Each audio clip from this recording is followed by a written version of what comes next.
Aleluia. Isso, glória a Deus. Que bom ver vocês. Muito feliz de estar aqui. E tenho uma palavra de Deus para dividir com a igreja.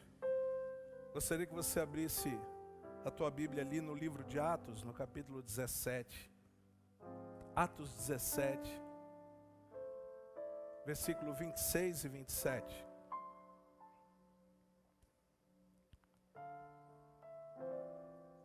Eu duvido que você tenha dado um sorriso para a pessoa que está ao teu lado.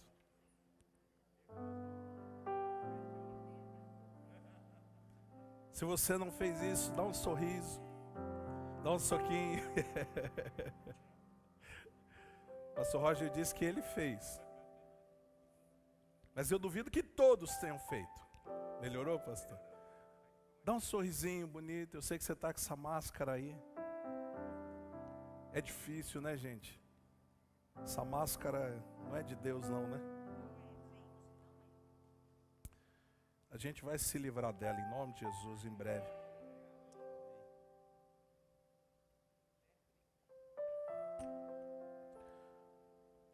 Todos acharam? Amém? Atos 17, 26 e 27 diz assim: de um só fez toda a raça humana para habitar sobre toda a face da terra, havendo fixado os tempos previamente estabelecidos e os limites da sua habitação, para buscarem a Deus, para buscarem a Deus, para buscarem a Deus, se porventura tateando, o possam achar, bem que não está longe de cada um de nós.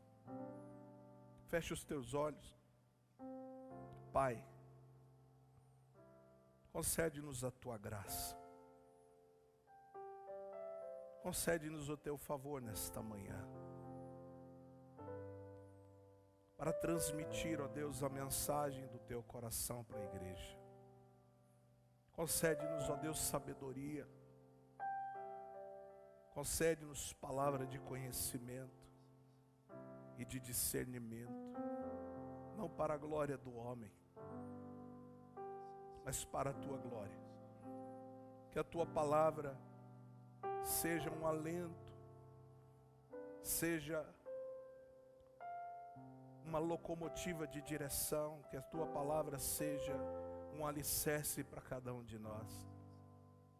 Que possa, Senhor, separar dentro do nosso ser a nossa alma do nosso espírito, nos fazer enxergá-lo através destas letras, nos fazer experimentar Jesus através dos verbos.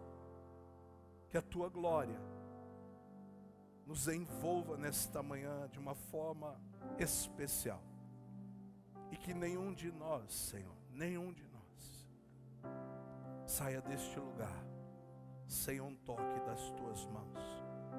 Nós te agradecemos, te louvamos e te adoramos, em nome de Jesus. Amém, amém e amém.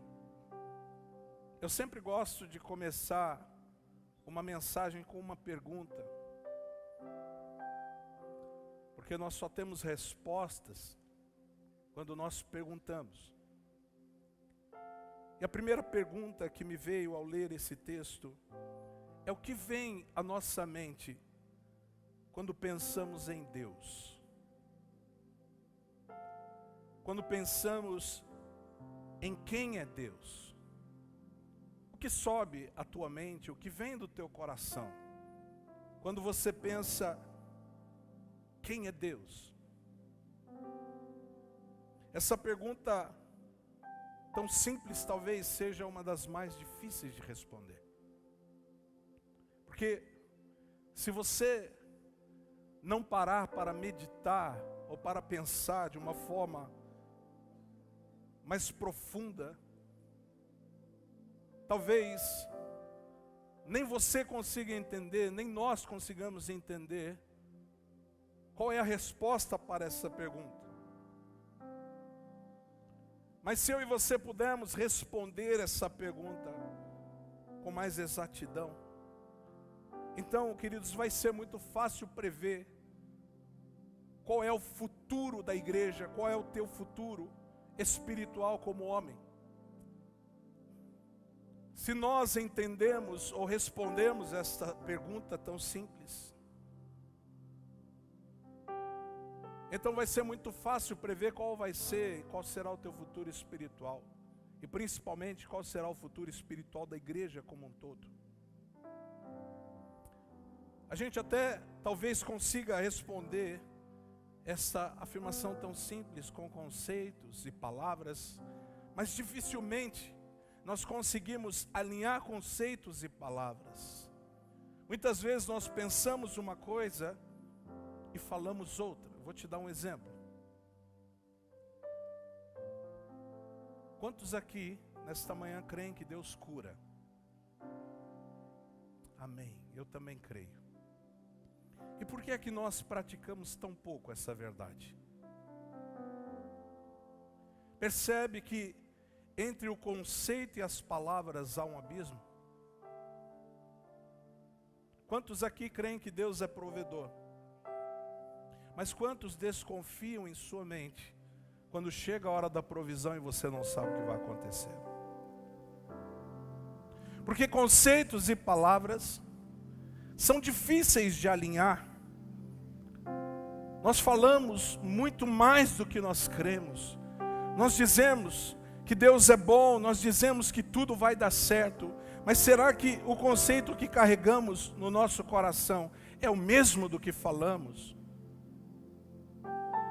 Por isso é muito importante que a nossa concepção ou o nosso conceito de Deus, ele seja o mais próximo possível da verdadeira essência de Deus. Quando o nosso conceito ele é alinhado com quem Deus verdadeiramente é, então é muito mais simples, é muito mais exato a nossa resposta quando vem uma pergunta como esta. Porque em comparação com os nossos reais pensamentos a respeito de Deus, as nossas declarações de fé têm muito pouca importância. Eu acredito e posso pensar que o nosso entendimento correto sobre Deus, ele pode estar totalmente soterrado debaixo dessa enxurrada de pensamentos e ensinamentos errôneos que tem permeado as nossas vidas nesses dias.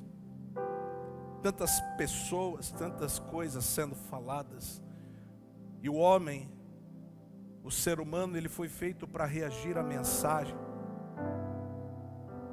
Por mais que você não queira,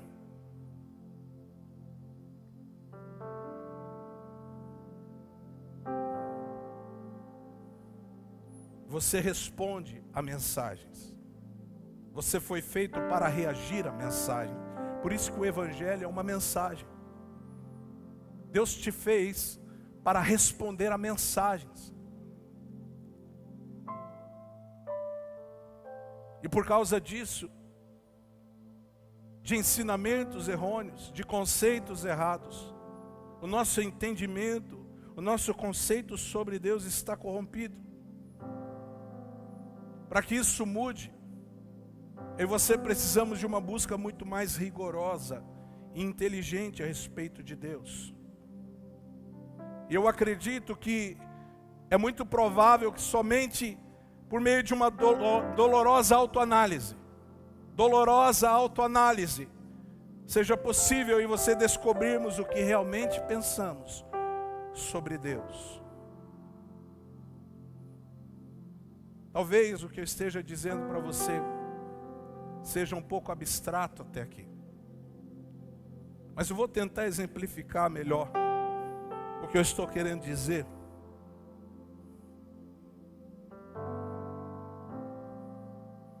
Daniel, vem aqui rapidinho, por favor.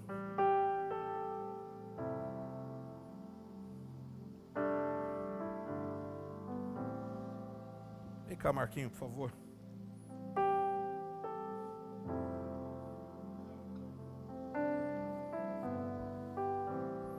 Diga para mim, Daniel, quais são as principais características do Marcos? Marcos. Ele tem um cabelo grisalho, né? Olhos mais pro tom do claro, estatura média, um perfil magro, slim. Boa, gostei dessa palavra, Roger, slim. Por que você não fala isso de mim também? Porque o teu perfil já é outro, as tuas características são outras. Entendi.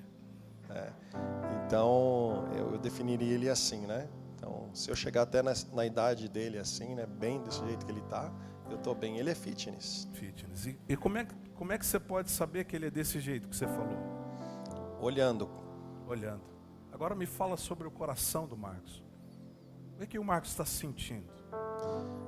Não posso dizer isso, Por que não? porque para eu conhecer o coração dele, eu preciso andar com ele.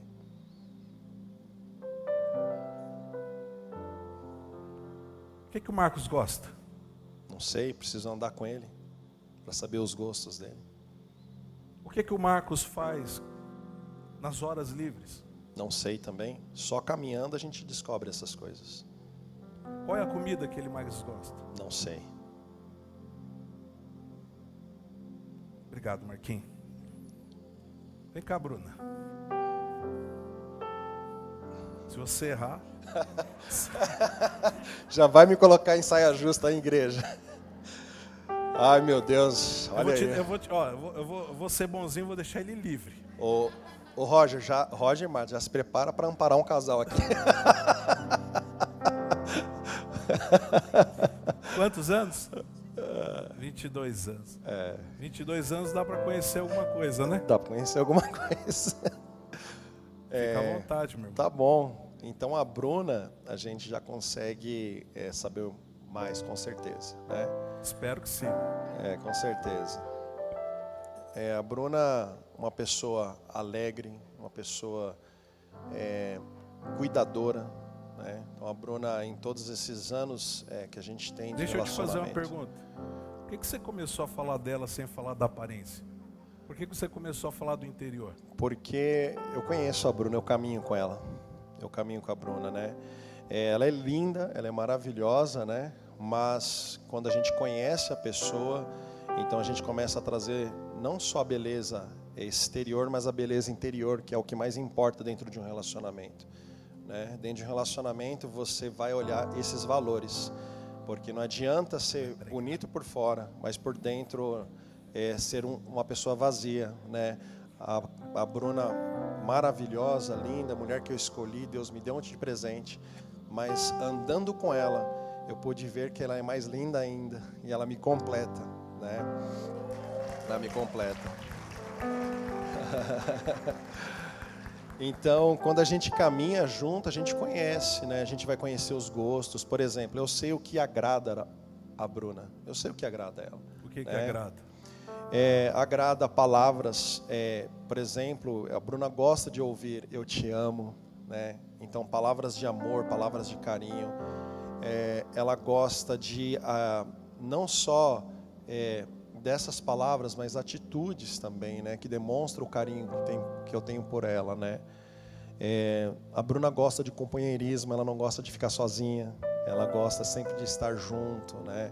Então, assim, muitas vezes na minha trajetória eu tive que estar trabalhando muito mais assim. Ela fala, amor, você não está em casa, porque ela sente essa falta, né, de que eu esteja com ela. Ela gosta de tomar café da manhã junto, né? Ela valoriza isso, né? Ela gosta de estar na mesa, ela gosta de almoçar com os filhos na mesa, gosta de jantar na mesa. É uma Bíblia.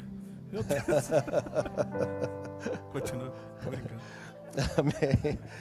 Dar microfone para a pastora é terrível. Mas, gente, é isso, assim, né? O pastor Adson está perguntando aqui é que quando nós caminhamos com uma pessoa, a gente conhece, né? Então, olha, se você não conhece a sua esposa, o teu esposo, começa a conhecer. Ainda dá tempo. Mas deixa eu fazer uma pergunta central. O que mais alegra a Bruna? O que mais deixa ela feliz? O que deixa ela mais feliz? Mais feliz. A Bruna, o que deixa ela mais feliz é ela poder estar junto com a família reunida, na sua casa, né? A Bruna gosta muito da casa, sabe? Assim, casa cheia, o que alegra o coração dela é estar com amigos, sabe? E eu vou dizer assim, acima de tudo isso aqui, o que mais alegra o coração da Bruna é estar rendida a Jesus. Estar rendida a Jesus é algo que, se ela vê os filhos rendidos, enche o coração de alegria, né? Então eu vejo que é isso. E o que mais entristece? O que mais entristece é quando nós olhamos uma... Oi?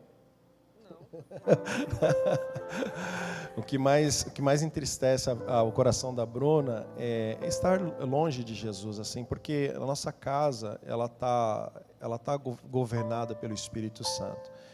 Então, se a gente vê alguma situação de desobediência, porque nós temos filhos, e os filhos, eles representam muito na nossa vida, e nessa caminhada também, eles passam por algumas fases, né? E é isso que entra, nesse momento que entra a educação. Então, se ela percebe algo de desobediência, se ela percebe que, de repente, os filhos não estão naquele caminho, então, o que entristece o coração dela é exatamente isso, né? Então, são atitudes como essa que deixam ela bastante triste. Desobediência, eu acho que é o tema central. Amém. Amém? Passamos? Passaram? Passamos, igreja. Roger, tá certo? Já dá para dar o testemunho no C3D? Não tem mais C3D, né? Pode. Obrigado, viu? CDV.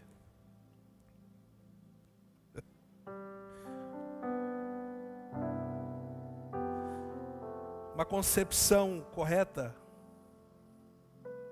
sobre Deus é fundamental. Não somente para a gente entender melhor a nossa teologia, a nossa religião, mas também para a prática da vida cristã. Quanto mais o nosso conceito for errado, menos nós iremos desfrutar de quem Ele é e do que Ele pode fazer. E o contrário também é verdade. Quanto mais nós conhecemos, muito mais nós vamos desfrutar. Quanto mais nós conhecemos, muito mais nós vamos agradá-lo. E seremos alcançados por quem Ele é. Sabe, queridos, um dia eu estava reclamando com Deus. Quantos aqui já reclamaram com Deus? Eu estava reclamando com Deus. Eu estava questionando algumas coisas, eu estava triste, dizendo para Deus que eu não concordava com algumas coisas.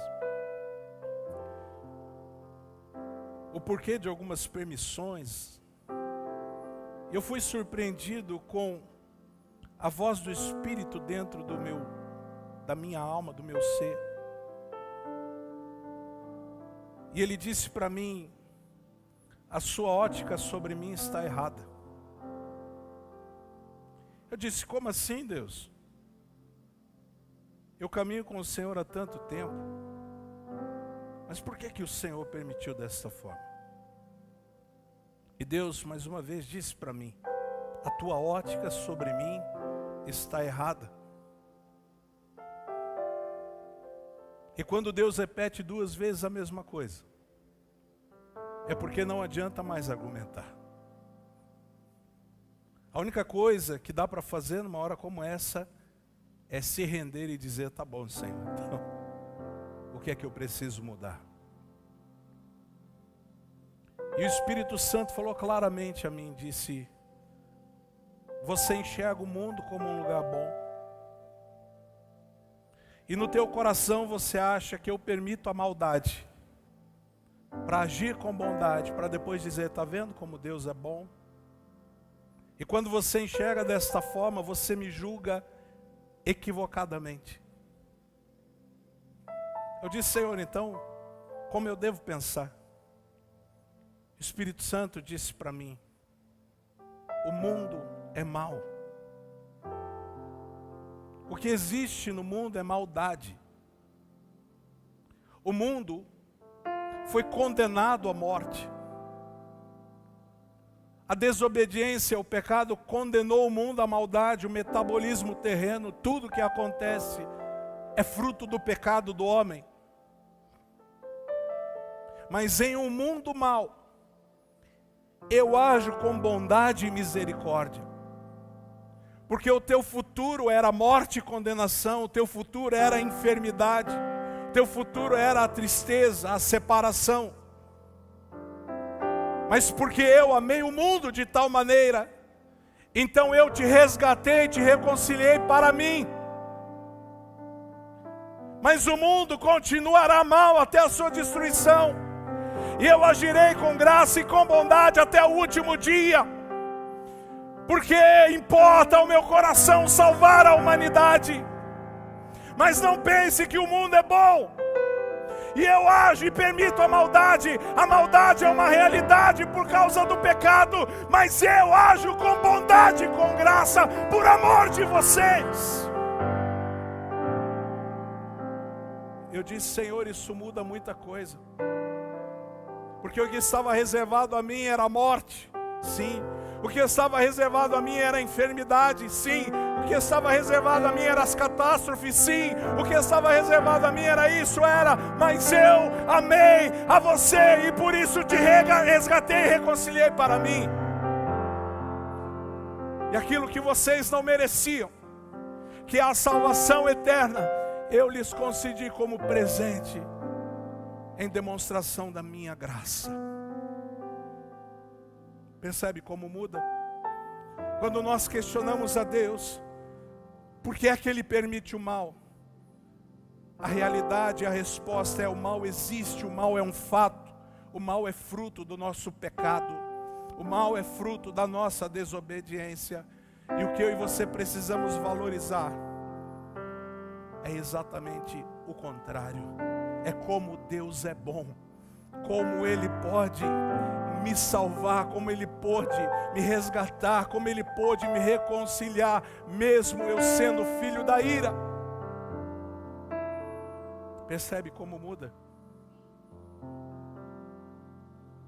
Eu disse, ok, Senhor, cura os meus olhos, cura o meu coração, cura, Senhor, porque eu não quero pensar errado de Ti. E essa maldade humana gerou em nós um coração idólatra. E aí, queridos, há algo muito importante sobre isso. Eu acredito que não haja um pecado mais odioso para Deus do que a idolatria. Eu estava lendo todos os profetas. Todos os profetas bíblicos falam a mesma coisa. O povo se prostituiu. O povo passou a ser idólatra. E uma das coisas que mais ira o coração de Deus é um coração idólatra.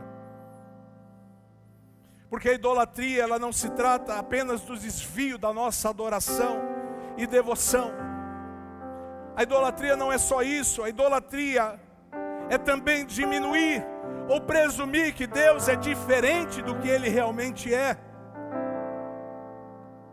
Que por si só já é um pecado horrível, monstruoso. Porque substitui o verdadeiro Deus por algo feito à nossa própria semelhança. E eu e você precisamos cuidar para não sermos tão orgulhosos a ponto de que aceitemos um pensamento errôneo de que a idolatria consiste somente em se ajoelhar perante obras visíveis, matérias, coisas que nós criamos, objetos. A essência da idolatria é acalentar pensamentos sobre Deus que sejam indignos dele. A idolatria também é quando um usurpador se assenta no trono que não é seu. Pastor, o que você está dizendo? Você vai entender. Geralmente um idólatra, ele é especialista em fazer as suas próprias vontades.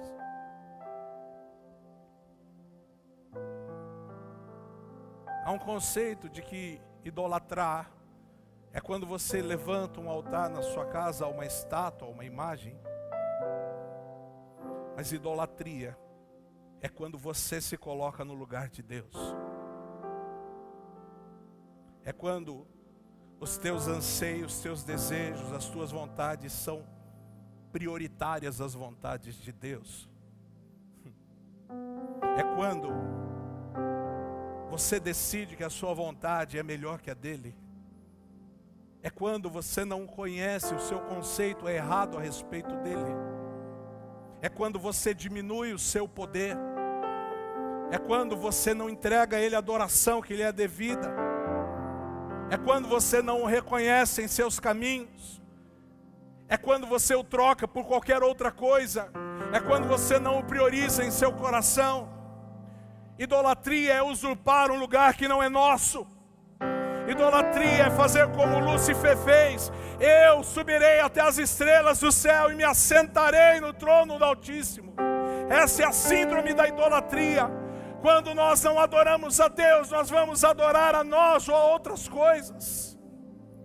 É quando nós olhamos para o nosso reino, para o nosso império que construímos. É quando olhamos para a nossa igreja e dizemos: olha o que construímos, não construímos nada.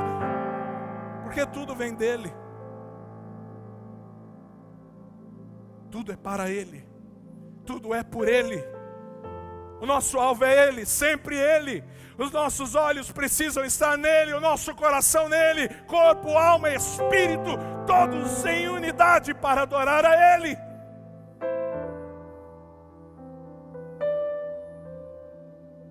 Idolatria é tudo que toma um lugar de importância no nosso coração, que não reconhece Deus como Senhor. E a idolatria é um pecado que machuca o coração de Deus. A idolatria é um pecado que faz Deus se irar e se vingar da sua criação.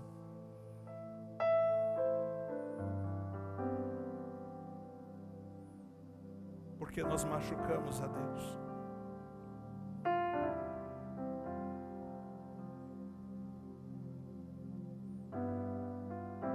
Por que é que nós não conseguimos expressar a nossa adoração? Por que é que nós temos vergonha de falar quem somos?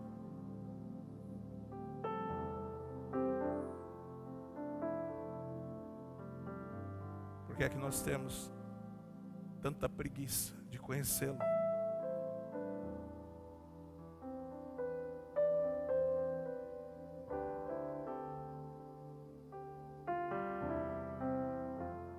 Porque nós machucamos o coração de Jesus.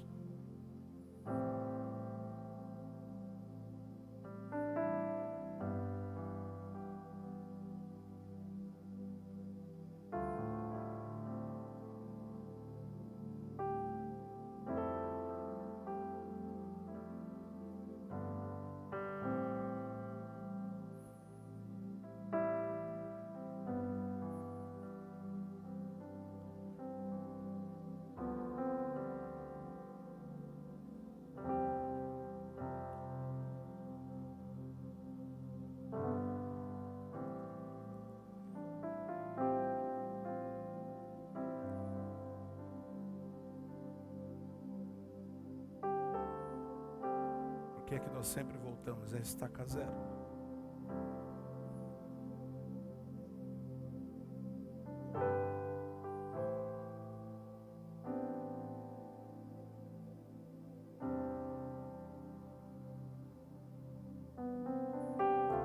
Onde nós não temos mais prazer.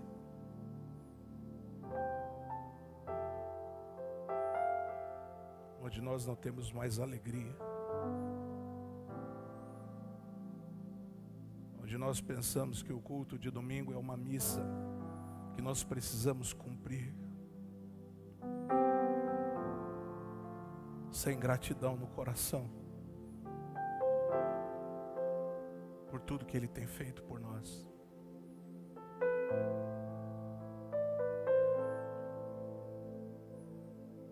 que é que nós achamos que somos capazes de produzir uma vida melhor para nós do que Ele?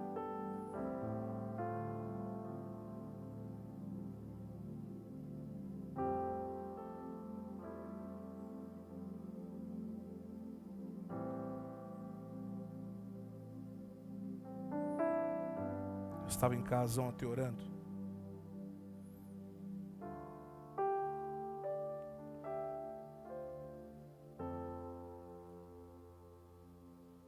E escrevendo algumas coisas. Quando eu fui tomado, queridos, de uma dor tão grande na minha alma.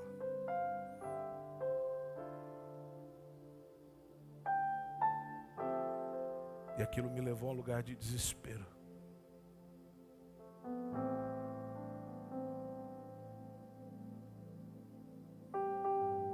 Vanessa, minha esposa, veio e disse: o que está acontecendo? Eu falei: eu não sei. Eu não sei. Só sei que está doendo demais.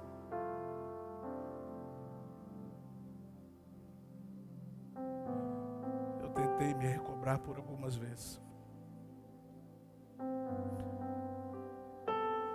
Eu fui ao quarto. Eu saí da sala, fui ao quarto, me ajoelhei e disse: Senhor, está doendo demais. E Ele disse para mim: eu só dividi um pouco do meu coração com você. Eu disse: eu não posso suportar. E Deus me disse: é assim que eu me sinto.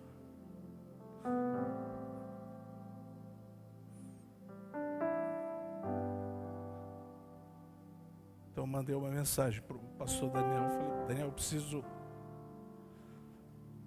ir em algum lugar, preciso te orar. Porque eu não estou conseguindo suportar essa dor.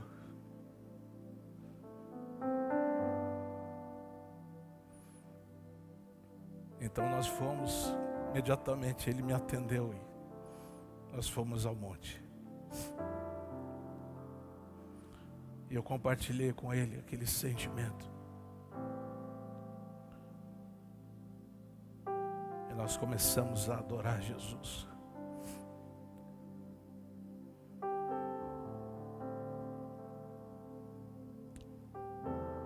E o Senhor me disse: filho, diga à minha igreja que eu os amo. Que eu anseio pelo coração deles.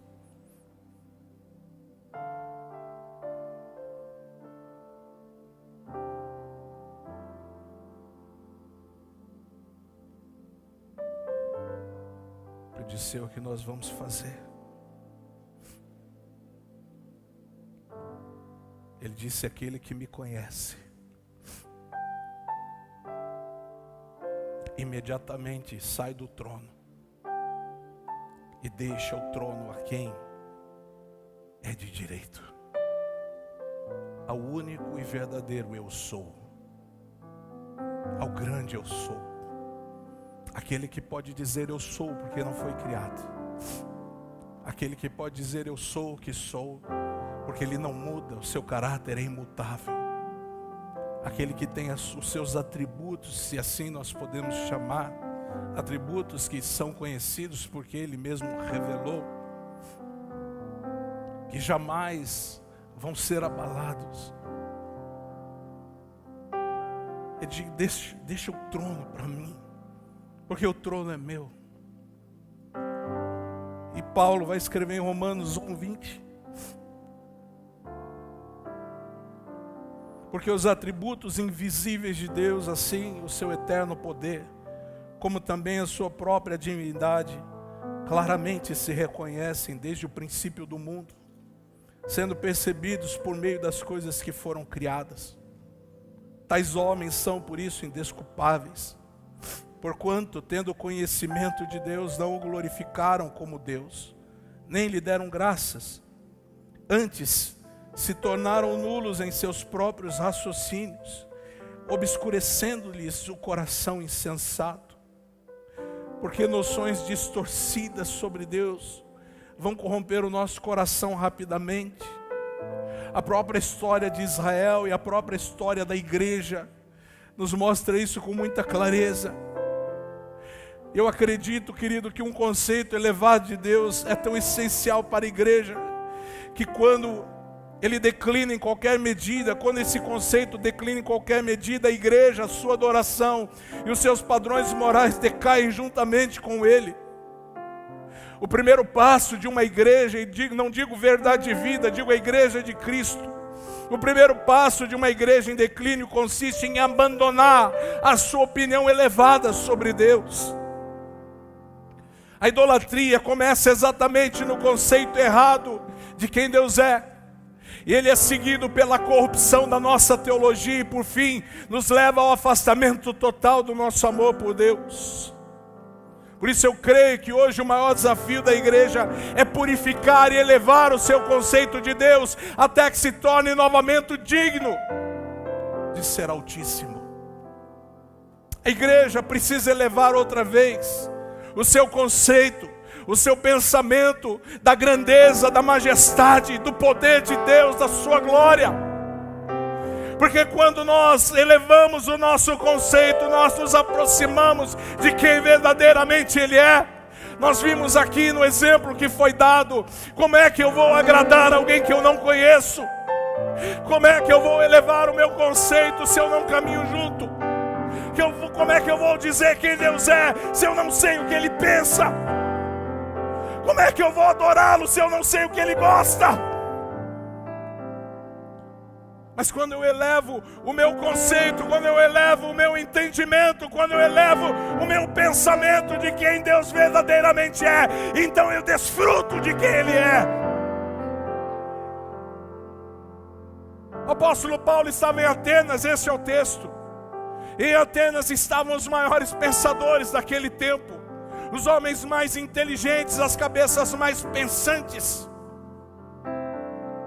E eles eram até religiosos, mas não conheciam a Deus.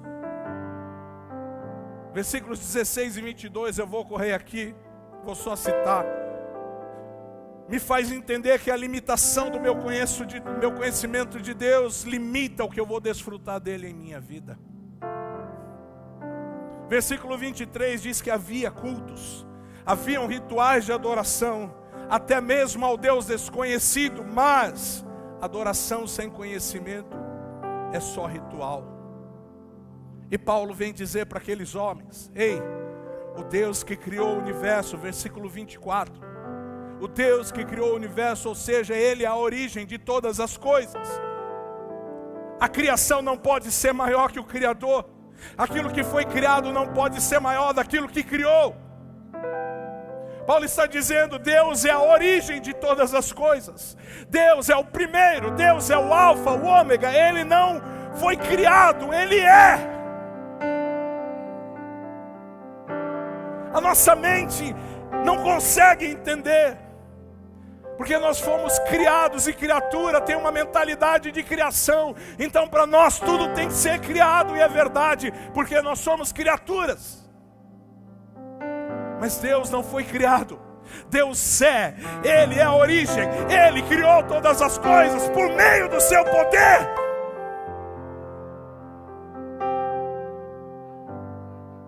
Deus não é a invenção ou a criação de alguém. Deus é a fonte de toda a criação.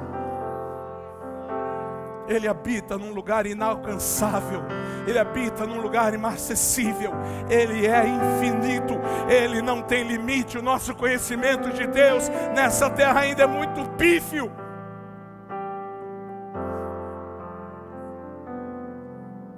Nós passaremos a eternidade conhecendo e nos admirando e nos surpreendendo de quem Deus é. Nós não podemos formatar Deus, dizer Ele é desse jeito, Ele é daquele jeito, segundo as nossas vontades, segundo os nossos próprios benefícios. Não, Deus é o que é. Ele diz a Moisés: eu sou o que sou, eu sou o que sou. Desde antes da terra existir, desde antes da fundação do universo, eu sou o que sou. E essa é a realidade da igreja. Quando a gente pensa em qualquer coisa que tem uma origem, certamente nós não estamos pensando em Deus, porque Deus é autoexistente. Qualquer coisa que exista ou que precisou de uma causa anterior, pelo menos igual a ela, não é Deus, é criação de Deus, porque o menor é incapaz de criar o maior, o inferior é incapaz de produzir o superior. E Paulo continua dizendo: ei, presta atenção, esse Deus desconhecido é onipresente. Versículo 24 diz: ele não habita em templos feitos por mãos de homens. Ele é onipresente, Ele está em todos os lugares. A sua presença, ela cobre toda a terra sem nenhum problema. Jesus disse à mulher samaritana: vem o tempo e já chegou, em que os verdadeiros adoradores adorarão ao Pai em espírito e em verdade. Não é naquele monte, nem neste aqui, é em todo lugar, porque Deus é onipresente. Ele continua, versículo 25, Ele não é servido por mãos de homens, porque as mãos dos homens não podem produzir a verdadeira adoração. Onde é produzida a verdadeira adoração, queridos? Diga: no meu coração. Não é o nosso serviço, é o nosso conceito sobre Ele, é o que nós entendemos dEle, é o quanto nós valorizamos quem Ele é isso que importa. Mas aqui é onde eu quero terminar e focar o meu entendimento. Versículo 27. Diga assim: eu fui feito para buscar a Deus. E essa é a razão da nossa existência.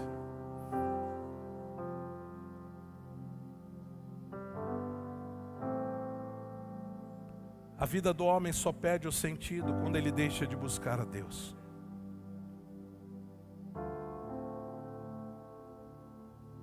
Se um dia alguém que está aqui entre nós pensou em tirar sua própria vida, você pensou porque você perdeu o desejo de buscá-lo.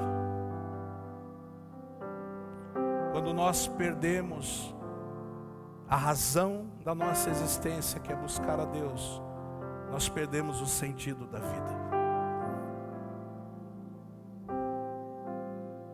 Eu e você fomos feitos para buscarmos a Deus.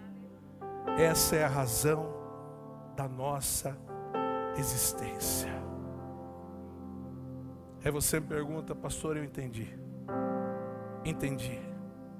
E como é que eu faço para voltar a esse lugar? Como é que eu faço para voltar ao conhecimento de Deus? A primeira coisa que eu e você precisamos fazer é nos arrepender. Pouco se prega, pouco se fala sobre arrependimento. Arrependimento é a pregação primária do Evangelho das Boas Novas. Começa em João Batista dizendo: arrependei-vos. A primeira frase do ministério de Jesus é: arrependei-vos. Depois vem Pedro no início da igreja: arrependei-vos. Tiago diz: arrependei-vos.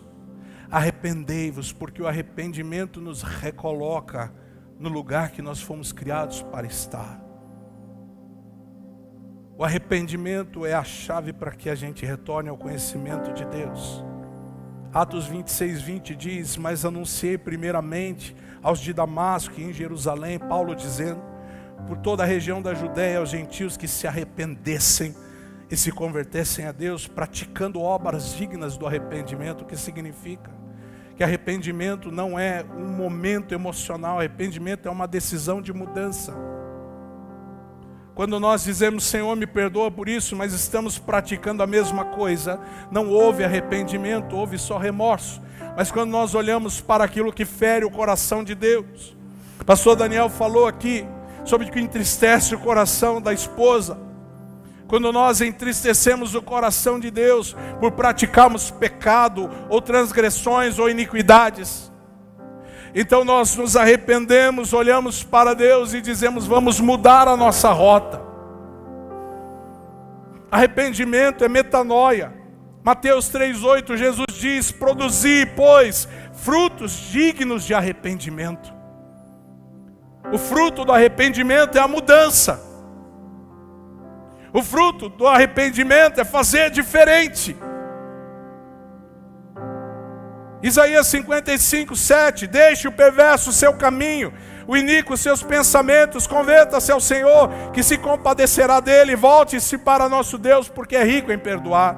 Tiago 4:8, chegai-vos a Deus, e ele chegará a vós outros. Purificai as mãos, pecadores, e vós que sois de ânimo dobre, limpai o coração. Preciso me arrepender. Segunda coisa que eu preciso fazer: eu preciso voltar à prática das primeiras obras. Apocalipse 2,5 diz: tenho porém contra ti que abandonaste o teu primeiro amor. Lembra-te, pois, de onde caíste, arrepende-te e volta à prática das primeiras obras. E se não, vem a ti e moverei do seu lugar o teu candeeiro, caso não te arrependas. Quais são as primeiras obras? Efésios 1, versículo 15 e 16. Por isso também eu, tendo ouvido a fé que há entre vós no Senhor, e o amor para com todos os santos, não cesso de dar graças por vós, fazendo menção de vós as minhas orações. Quais são as primeiras obras, pastor? Fé em Jesus Cristo. E a segunda, amor para com todos os santos. O Evangelho não é mais do que isso. O Evangelho é fé em Jesus Cristo e amor para com todos. Essas são as obras. O que eu preciso fazer? A prática da fé e do amor. Isso são as primeiras obras. E a terceira e última coisa, e aqui a gente encerra. A primeira é arrependimento. Para eu voltar ao lugar do conhecimento de Deus, eu preciso me arrepender. Segundo, eu preciso voltar à prática das boas obras. Terceiro, eu preciso me aplicar no conhecimento de Deus. Jeremias 29:13 diz: buscar-me-eis e me achareis quando me buscardes de todo o vosso coração.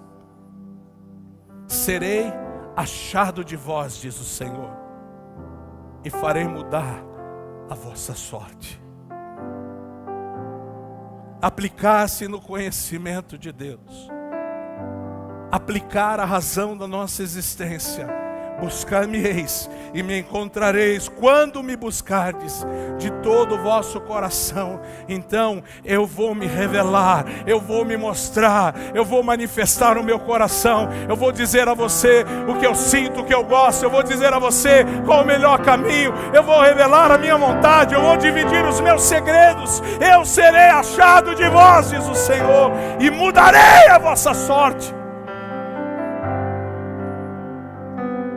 Deus é uma pessoa,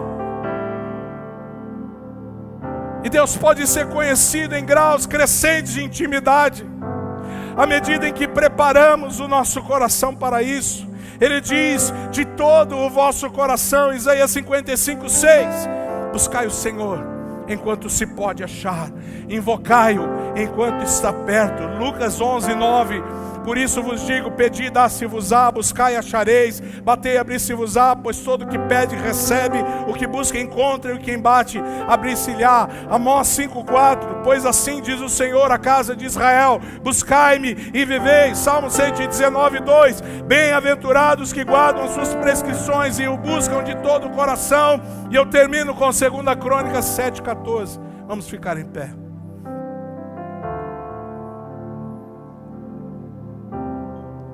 Se o meu povo, que se chama pelo meu nome, se humilhar e orar e me buscar e se converter dos seus maus caminhos, então eu ouvirei dos céus, perdoarei os seus pecados e sararei a sua terra. Estarão os meus olhos, 15, estarão os meus olhos abertos e atentos meus ouvidos à oração que se fizer neste lugar. 16. Escuta isso. Porque escolhi e santifiquei esta casa. Diga amém. Para que nela esteja o meu nome perpetuamente. Nela estarão fixos os meus olhos e o meu coração todos os dias.